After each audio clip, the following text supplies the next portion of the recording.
दुनिया में एक ऐसा भूभाग था जहां सदियों से एक ऐसा बादशाह शासन करता आ रहा था। कुरान कहता है वह केवल देश का राजा ही नहीं था, बल्कि उसने खुद को लोगों का खुदा होने का दावा किया था। कुरान में वर्णित है, एक बार उसने घमंड के साथ कहा था, अना रब्बुकुमुल आला, मैं तुम्हारा सबसे बड़ा रब हूं। यह अत्याचारी शासक लोगों को मजबूर करता था कि वे उसके सामने सजदा करें। सपने के अनुसार जब उसकी मौत सामने आ खड़ी हुई तो वह चिल्लाकर बोला, मुझे माफ कर दो ऐ अल्लाह। लेकिन अल्लाह ने उसकी लाश को भी जमीन के नीचे दफन होने नहीं दिया, बल्कि क़यामत तक उसे मानव जाति के लिए एक निशानी बनाकर रख दिया। उनके बाजार बहुत ही समृद्ध थे।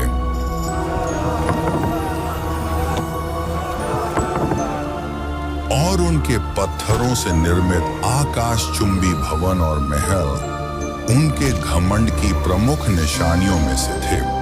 इस समृद्धि और घमंड के केंद्र में खड़ा था एक नाम, फिरौन। उसका हुक्म सिर्फ कानून ही नहीं था, लोगों को उसके हुक्म पर ईमान लाने के लिए मजबूर किया जाता था और रात को थककर ढह जाते थे। मेरी परछाई पड़ते ही जमीन पवित्र हो जाती है। क्योंकि कमजोर कौम कभी भी उसके सिंहासन को हिला नहीं सकती। बैतुल मुकद्दस की दिशा से एक आग निकल रही है जो मिस्र के घरों को जला रही है, लेकिन बनी इजराइल के घर सुरक्षित थे। फिरौन घबराकर जाग उठा। यह पहली बार था जब उसने खुद को कमजोर महसूस किया। बनी इस्राएल के बीच एक पुत्र शिशु का जन्म होगा जो आपके शासन के पतन का कारण बनेगा। जब फिरौन के अहंकारी दिल में डर घुस गया, चूंकि बनी इजराइल में मेरा दुश्मन पैदा होगा, इसलिए बनी इजराइल के किसी भी आदमी को जिंदा नहीं छोड़ा जाएगा। फिर फिरौन ने दुनिया के इतिहास का सबसे घृणित आदेश जारी किया, इस खतरे को पैदा होने से पहले ही खत्म करना होगा। बनी इस्राएल के घरों में कोई भी भविष्य का खतरा सिर न उठा सके। और इस आदेश के बाद मेरे बच्चे, मुझे मेरा बच्चा लौटा दो। तुम्हारा बच्चा अब कभी वापस नहीं आएगा।